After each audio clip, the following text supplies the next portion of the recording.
money I had to eat with was the money I had to buy shoes.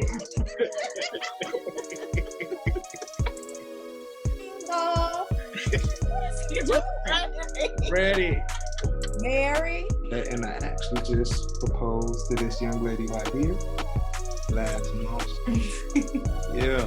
You gotta get that. It's a long time. It is a long It's a time. long time. And we got we got 3 boys too. So it's just like when Mike Up said, it's not your booty, it's your beauty.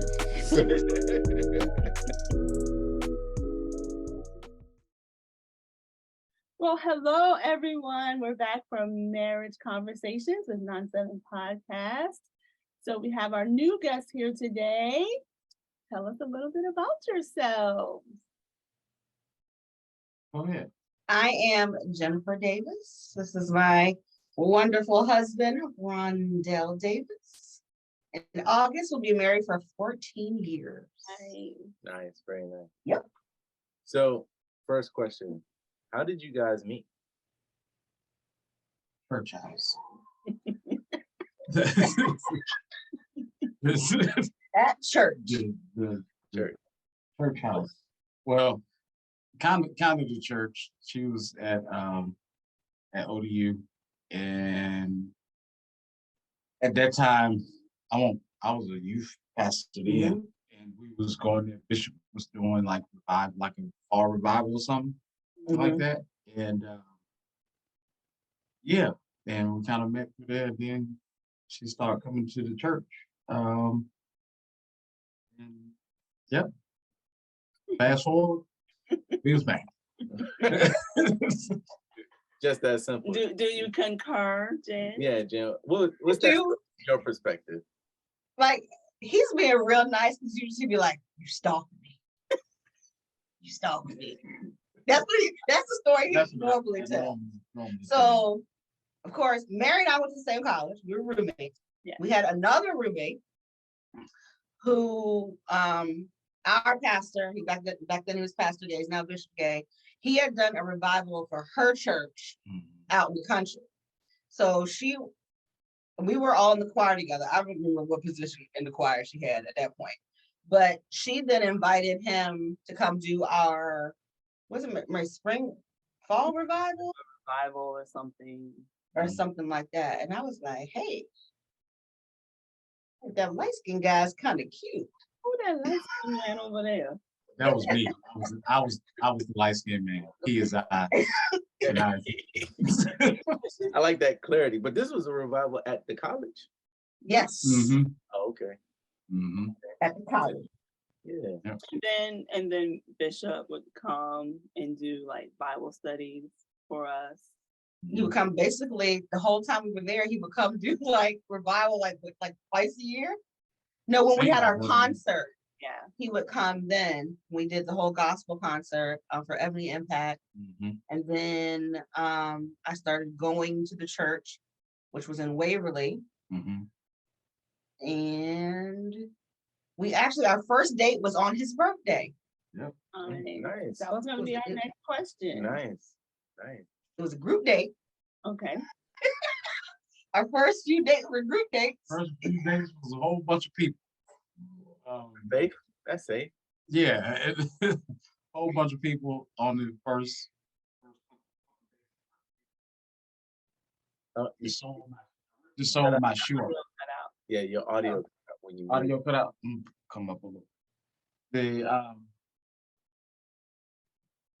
Our first date, the sole of my shoe ripped off. That's impressive. That's impressive. We was on our way. I was walking into the restaurant. When I walked into the restaurant, the sole of my shoe caught the curb, and the whole sole just ripped, and it was raining. So I had to go to Steinmart and buy some shoes, and I ain't had no money. The money I had to eat with was the money I had to buy shoes. The best. So my brother had to pay for my food because I spent my money on your shoes. On some shoes, because if not, my feet were gonna be wet all night. Know that? You never knew, Jen, that his shoe that night?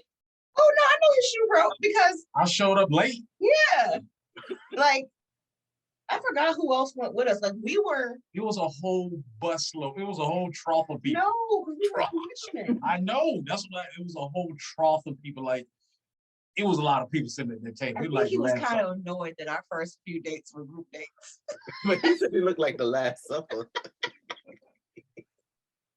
You know, I liked him, but I was like, I didn't really like know him. And Right. so of course, our first couple of dates were I mean, the group date offers some psychological safety because if y'all don't have anything in common, you got other people to talk to. It's not awkward. Exactly. so Yeah. yeah, I knew his shoe broke. That is too funny. That's the best. And thank God for brothers that'll cover you, right? Like, hey man, you got me this time because I'd have been scrambling. I'd have been sitting at the table. I'm fasting. I'm just Like, I want to fast. fast. Just I give me want to some give me more. some extra lemon. yeah. Yeah. Wait, you said it's free refills on this bread, right? So yeah. Get another thing of bread and some water. Nah, that's great. That's great. Man, That's fantastic. So your first first dates happened, and then at what point did you guys, become more serious? And you're like, all right, I think we can maybe take this further. Like, what was that transition from we're just dating to, I think this person might be the one for me? So let's rewind a little bit. So when I first met him, I already had a girlfriend, Okay. hmm but you was getting ready to. I was done. He was done I was done. because I was like, I was gonna stay, in that church friend zone because I won't try to be, Right. And she still went to the church, Oh, wow. and she was hot with Hold up. me. Time out. This sounds so messy.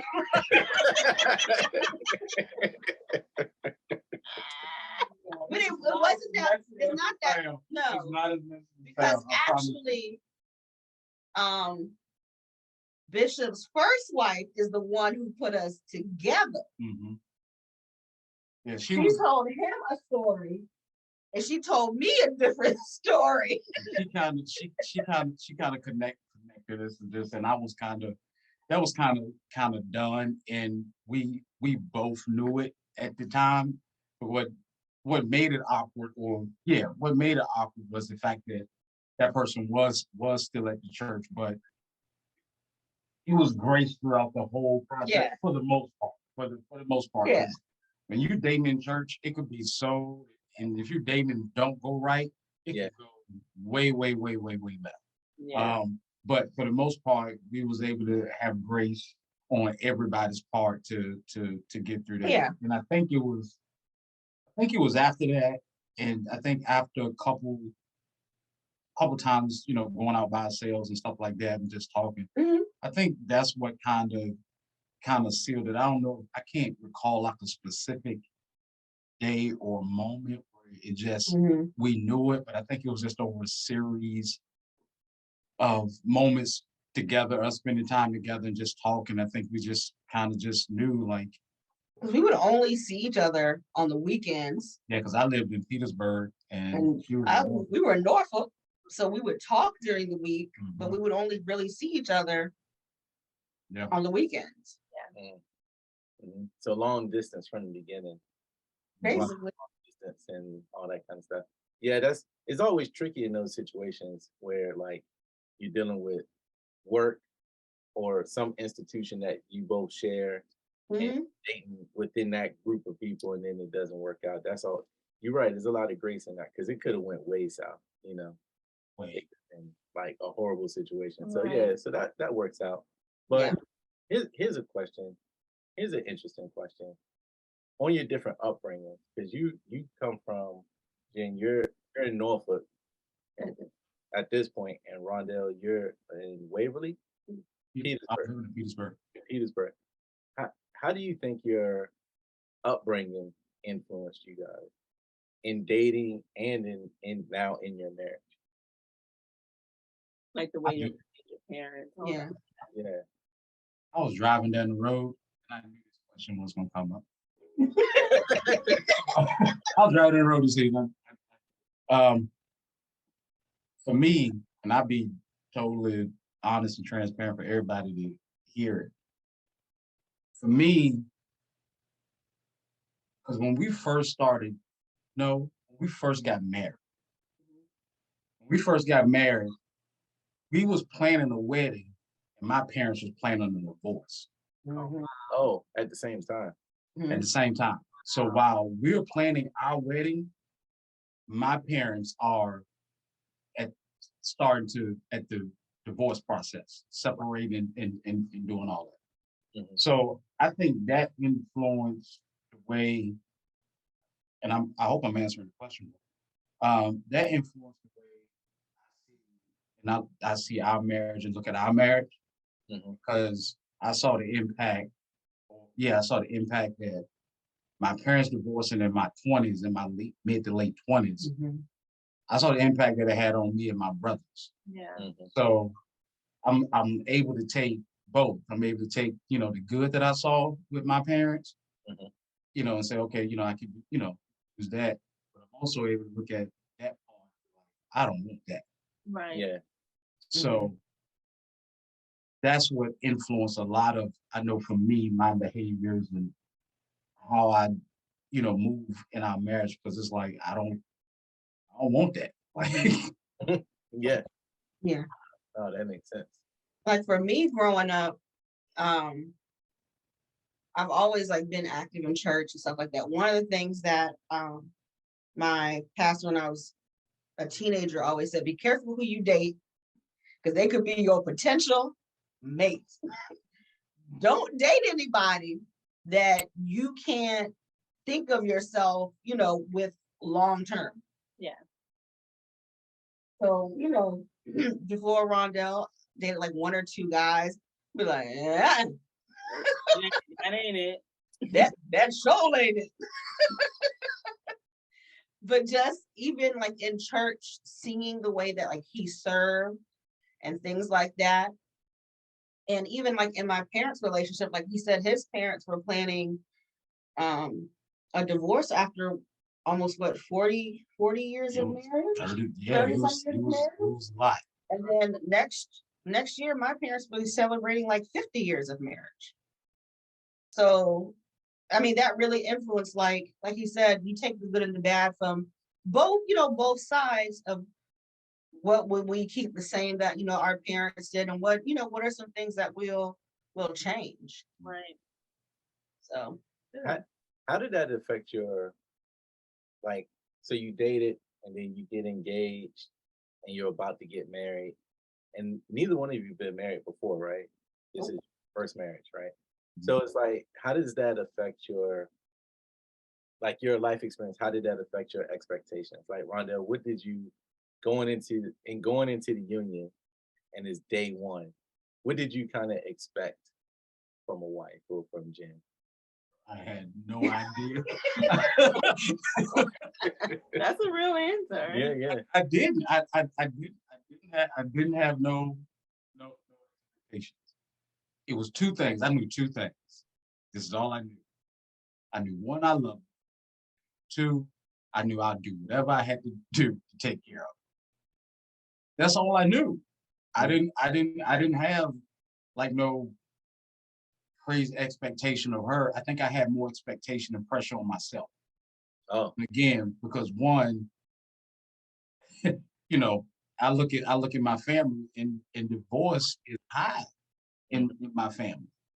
I got a lot of uncles, that's this number two, this, yeah. so I know that. So I knew two things. I knew one, that I love, and two, I would do whatever I had to do to take care of. So I guess I really had no expectation of her as a wife. I just had a lot of expectations and a lot of pressure on myself to be a good husband.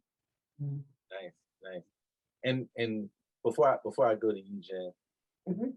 what were some of those expectations you had on yourself? For me, Yeah. That's it. provide, like, I mean, she's her dad's, she's the only girl, his only daughter. Mhm. She's daddy's girl. Like, she comes from more of a upper middle class, high class, like, so it was that pressure. That's why we dated for 5 years before we got married, because The face. 5 whole years. Oh yeah. But the expectation I had on myself was like, no, you can barely take care of yourself. Mhm. Like, why would you even put her in that situation and you can barely take care of yourself? And I knew, the time would never be perfect, Mhm. but I at least wanted to have time to progress. Right. Okay. Like, I knew it wasn't about, it ain't gonna be the perfect time, but I did know I needed some progress and with myself. So that was the expectation. Like, I had to get myself together if I was going to, be able to take care of her, provide, and, all that type of stuff. Not saying I know I had to do it by myself, but I had to bring something, Yeah. Right. Yeah. something. Yeah. So, No, that's fair. That's actually really interesting to me that you would have that. That's a lot of internal stress looking at, maintaining a particular lifestyle or wanting to, and you wanted to see yourself on the uptick before you exactly. take on this extra thing and not and that way you are sure you didn't plateau or you're stuck in a rut. You're on the uptick now. Come along with me as we climb this Right. mountain. Bro, I was scrambling. It's no other way to put it. It would have been punishment to pull her into that. Like this, Not a punishment, though. it would have been punishment to pull her into Situation. that phase of that situation. It would have been punishment. So I did. I mean, 5 years, and then I just I was getting myself together, and I kind of was. Time was perfect because her daddy kind of started looking at me silently, like, how do you come and stay in my basement every holiday? Nah, that's awesome. Jen, same question for you. Like what What- expectations? Yeah, what expectations did you have for once you get married? What was the expectations you had of Rondell? Well, Of yourself. I knew because he was getting himself together. Like, I saw the potential. We always make that a joke about she saw potential in me. I knew that he would be a provider. I knew that. And it's almost like the same, like he said, like, I feel like I have more expectations for myself. Like, as far as like seeing my mom and my grandmothers, like that, the role of the wife in the household, like, making sure there's dinner, making sure, the house is clean. And those are things that I've seen all my life. My grandmother worked, my mom's mom worked part-time. My mom worked full-time, but whenever my brother came home and my dad always came home after us, there was always dinner. There was always dinner on the table. And like, we didn't eat out a lot. So there was always like a home cooked meal on the table. So kind of like reversing what he said, kind of putting that pressure on myself, like not to be the perfect wife, but those things that I had seen, Right. that are modeled to me, that I would hold up to that standard. Because nobody wants their husband to come home and be looking like, where with who that? what a house mess, like things like that. Like, I knew he was going to be a provider. There was no doubt in my mind about that. So I think we both had more internal Yeah. expectations of ourselves than the external expectations. Got it. And it sounds like in both cases, those expectations is a nurture situation from what you've seen and experienced in your own family groups, in your immediate Mhm. community, is how you were like, oh, that's the image of what I'm supposed to do. Right, Even if you don't know whether it's easy or difficult, right. because you know you're like, Right. that's what I'm supposed to be doing Mhm. Yeah. in my particular role. Interesting. So you did mention roles, like, and you're a bit more in the traditional sense of those Right. roles, but are there areas that you kind of diverted away from the traditional type of roles in your marriage? Like, right, because I know, like, for us, starting right out, my mindset was only what I saw, which was completely the traditional gender roles. Right. But over time, when I realized that was the internal pressure that I'm putting on me, and it wasn't coming from him at all, Mhm. things started to flex just a little bit. I'm still more traditional. I can't really throw that away. But, As am I. over time, there were certain things that I'm like, oh, we can both help out with this thing. So if, like, for you guys, are there things that you notice over the years you've kind of relaxed a little bit on that traditional sense? And I'm gonna say a little bit, but not really, just because of the role that we're in outside of our jobs, the pastoring role. I know there's a lot of stress and pressure on him. Yeah. So one of my goals is to, when we're here at home as a safe space, whatever I can take off his plate so that he can come home, relax. Like, I know stuff is still, from his job in church, is still going through his mind. Whatever I can take off his plate here, I always try to do. That's why I said, I try to make sure, he has a nice meal yeah, when he comes home. The house is semi-clean. It's not, sparkly clean, but, things are in order. So I don't think our roles, traditional roles, have. I think we've kind of integrated. I think we've kind of blended them. I don't think, because like even now, if I got to cook, Yeah. I cook. If I got to wash the clothes, I wash the clothes. If I got to clean, so Yeah. I don't think it's a thing of I think we kind of almost kind of just for the sake of getting it done.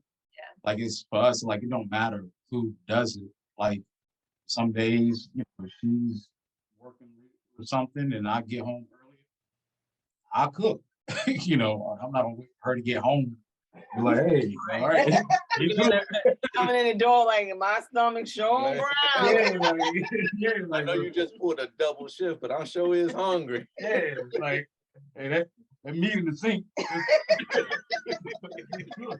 But so I think the traditional, I don't think we've abandoned. I think we just kind of work together. I think we've kind of blended it in some way, just for the sake of getting it done and love and being happy, and not just saying, well, that's your role. That's my, I don't do that. You do that. We just get it done. Yep. No, that's a good one. That's a good one. And we find that, from some of the couples we talk to, that's kind of becoming the norm, where it's just like we work as a team, and we definitely model that behavior for sure, where it's just like, if it needs to be done and you're able-bodied, there's nothing stopping you from doing it. And waiting this for the other person to do it is probably the wrong answer anyway. That's very problematic in the Yeah. relationship. Even if we're real, like previous generations, that's what you saw. Yeah. Yeah. Like there was no, I'm gonna get up in this kitchen and cook a meal or wash these dishes or clothes or whatever. It's so, yeah, we've evolved past that, but I know I'm still more on the traditional side. Yeah. I think something too that's really interesting is when you're in that teamwork scenario, and different challenges come up, different things arise in that teamwork scenario. You guys mind telling us, like, what's like a situation that came up that was kind of difficult that you guys had to endure through together, and maybe expand on it into how you got through it.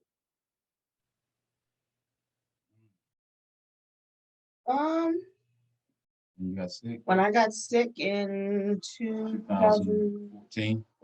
So in 2014, we went on a Friday night, we went on a date.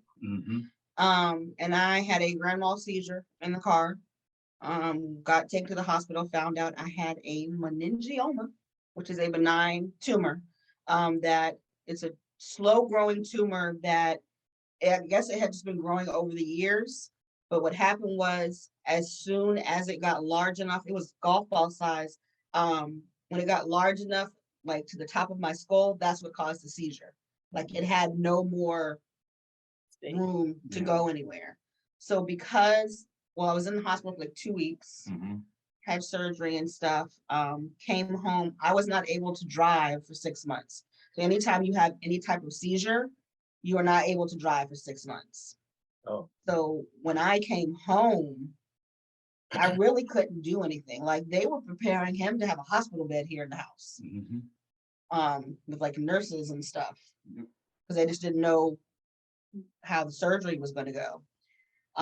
So when I came home, I really couldn't, I would get tired quick, I really couldn't do anything.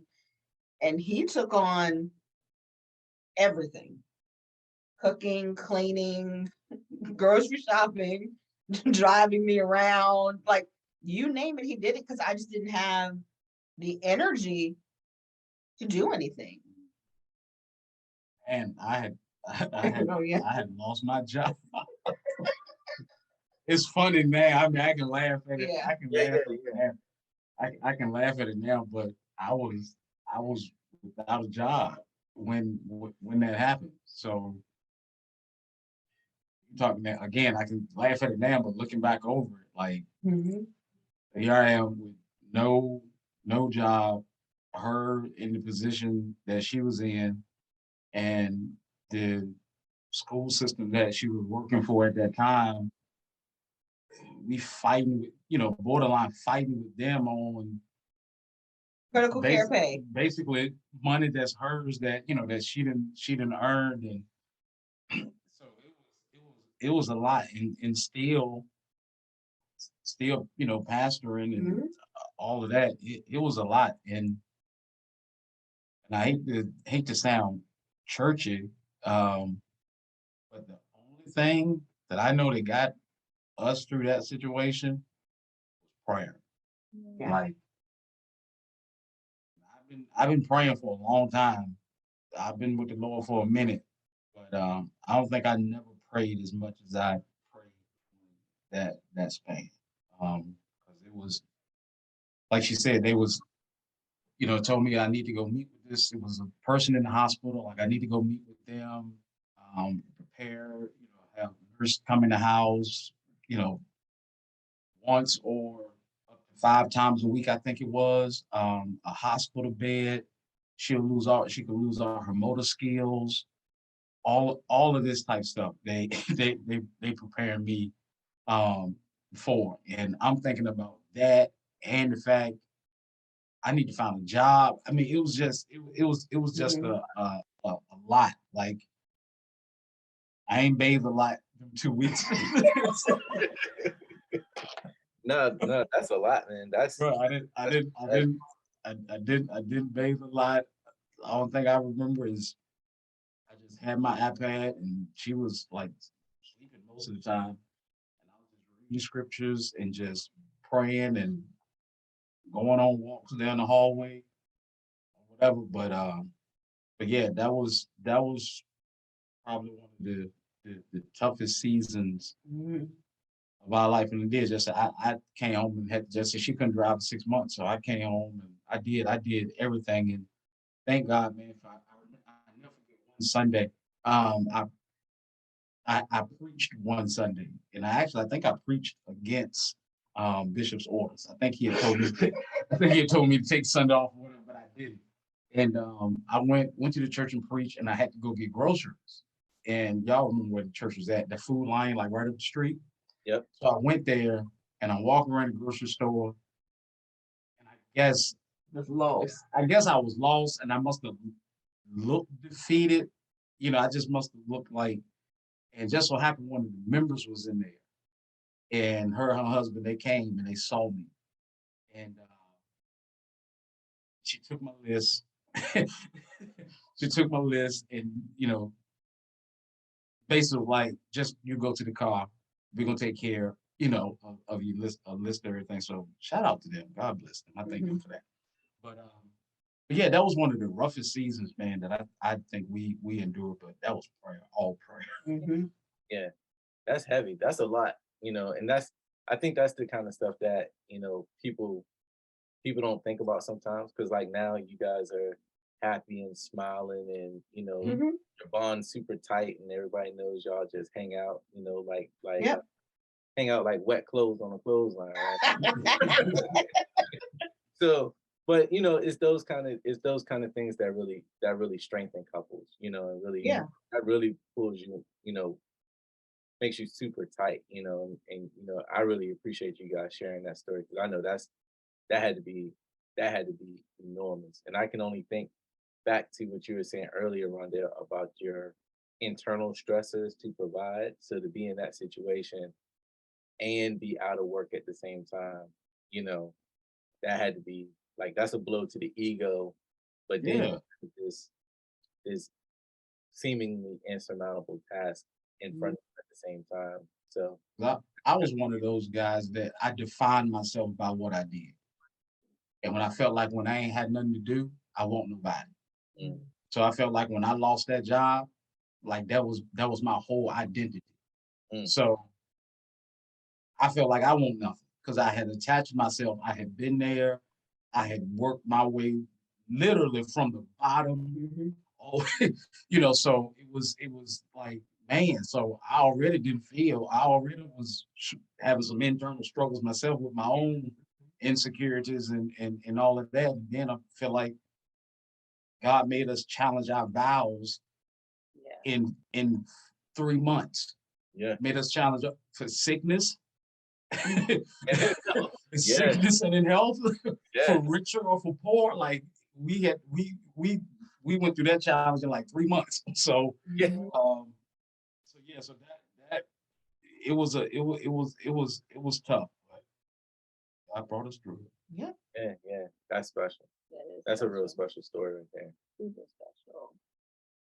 So we talked about a struggle area. Now you're past that super tight bond, like we all know that. But what are some goals that you guys have, like as a couple? I want to go. I want something deep or like. No, Whatever you want to share. Just your goals, your I guess more like your couple goals. Yeah, What's your couple goals, if you have any? I don't have a couple. I know my goal, I guess my goal with her starting this new role at work and going back to school, working on her doctorate, is I really want to make that easy for her. That's one of my goals, is to make that as easy as possible for her. So it's like whatever I got to do Because he wants to retire. a little skin in the game on this. Ain't nothing wrong with that. Yeah, but not for real. Like I just want to make that, because I know that's gonna, having a new role, out in the classroom, starting, a PhD program. So just want to make sure that she has all the support and everything that she needs, because I know there's gonna be times where that probably can become, a lot. But I just want to make sure that she got a soft place to land, and she knows that she got that support. So that's what I'm aiming for coming up in these next, I know, 2 years at least, while she's doing this. So, Any other couple goals?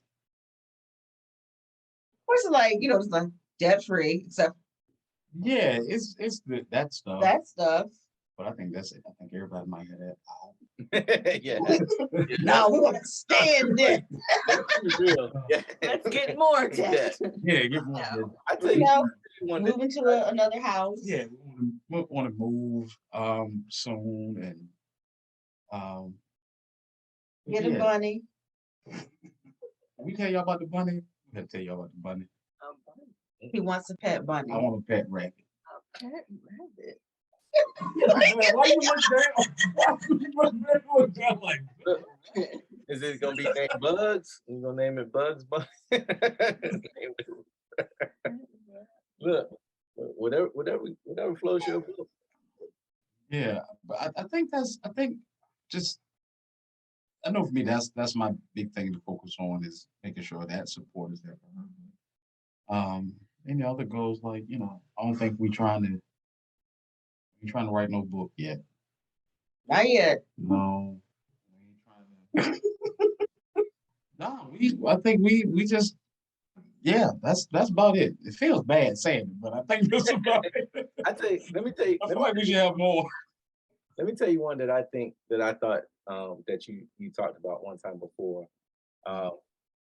The one where you guys made the effort, the intentionality of getting coffee every morning. That was a really good one. That was one that inspired me to because I was like, oh, that's actually really interesting. Like, I'm gonna make an intentional effort to get up in the morning and just go have coffee, which sounds like the most nondescript, saying like y'all ain't doing that. What's getting coffee? That's nothing. But to get a cup of coffee and sit down and look this person in the face and while you drink coffee, just have some conversations about whatever.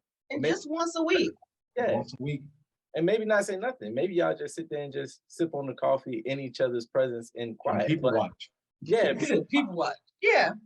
But that one really got me. I was like, oh, that's actually pretty sweet of a thing to do. Like that inspired me because I know we've developed based off that. One of the things we developed was at our house now we have a porch, so we go periodically and just sit on the porch. We'll have tea on the porch. On the porch, and just sit there like two old people. We have started going out more. Like dinner like and stuff. a Friday night now. Like we do go to dinner, and I got a goal. Well, here it is. I did. I had told us like we set a goal that at least once a month. Oh yeah. We were going to like a nice dinner, like this ain't Applebee's. But once a month, we go to a really nice place and have dinner. So we've actually been doing it. We've been doing it, so we've been sticking to that. So nice. Like when you say a nice place, you mean like you gotta have reservations place? Yeah, you gotta have some reservations and no tennis shoes type thing. Not to some of the places now. They didn't change some of their rules. Yeah. They let you in. But yeah, for the most part, places we've gone, we didn't have to have reservations. We got one more spot when we go for our anniversary. But once a month we've been. Yeah, that's nice. Yeah, that's great. That's great. And then I think we're getting down to the last couple of questions here. So now you guys had your ups and downs and all this kind of stuff. And the one thing we know for sure is, how long did you say you've been married again? Let's remind everybody. 14 years, August 23rd. 14 years. That's a lot of days and nights. And that's a lot of hours and minutes, right? But that also is a lot of yeses, right? A lot of yeses to the relationship. What keeps you saying yes day after day to the relationship? Because it's a constant choice. Like you have to always choose. Right. So what gets you up in the morning and makes you say, I'm gonna come back here later tonight and do it again? The way you ask that question, it's like, what makes you say, I'm gonna come back home tonight? I would miss him. My best friend. But I generally believe that like when we were dating, like we actually formed a friendship. Yeah. Come home. I mean, there's some people who choose not to come home. That's true. Yeah, They keep right on driving. Yeah. Like, that's it. I'm done. Yeah, they drive right on past the house. You won't see them never again. Well, like our friendship. Yeah, it's for us. and we always say, not only do we love each other, but we like each other. Yeah. Like, like we don't have to tolerate each other. That's not what our relationship is about. Like, I feel like I gotta tolerate you.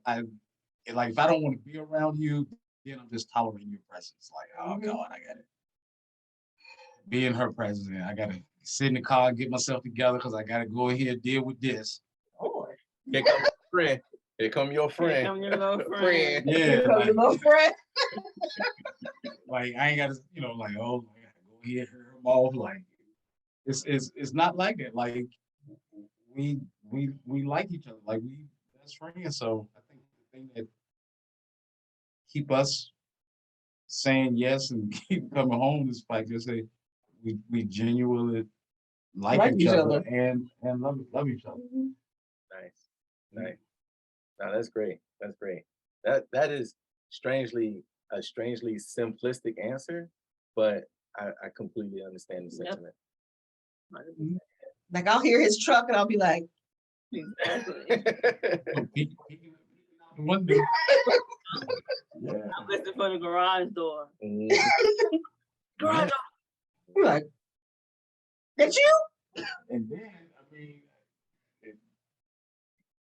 she know what type of crazy I am. I know what type of crazy she is, and we can tolerate each other's crazy. Oh yeah, your crazies match. Your crazies match. Yeah. See, that's the part people don't talk about in relationships. No, No one Talk about that. talk about Yeah. the nuances Yeah, of personality. yeah, Exactly. It's at the end of the day, every person got a level of crazy. You just got to say, I can tolerate that crazy, or that's too much. I can't tolerate that. yeah. So my quirks and stuff, she can handle, and she know them, and she cool with it. Hers, same with me. I'm cool I with don't it. have So that's None at all. yeah. She don't got none at all. None, absolutely. But you're right though. That is a thing people constantly overlook. Yeah. Is like you got to be compatible in a lot of ways. Like we think about looks and when we going out and how they dress and stuff like that, but you don't really think about like how they brush their teeth, how they floss, that sock that be on the floor. Yeah. how they breathe when they eating. You know what I'm saying? Yeah. Like, it'd be the weirdest stuff that really like starts to eat at you, when you've been together, an extended period of time. So yeah. Yeah, Mary knows this. Mary gonna laugh. I was dating this guy before Rondell, and I knew it was over, but I could not stand the way this man walked. I was like, no. You can tell from the way I walk, I ain't from around here. I was like, walking. You need to just skip or something. I was like, How you walking? You gotta skip everywhere you go. like, Go out on a date with me. I need you to skip to my I was left. like, so you Mary, here you come. Just walk. Just walk. Just walk. When somebody's walk, it's on your nerves. Done. Yeah, that's it. That's a wrap. Like, look at him walking with his bobos and Big Mike. I can't stand it. Terrible. Well, thank you guys. This has been great. Super, Thank you so super much. Great. Thank Thank you all. y'all. Thank you guys for having Thank y'all us. for having me. Appreciate it. Yeah, this is awesome.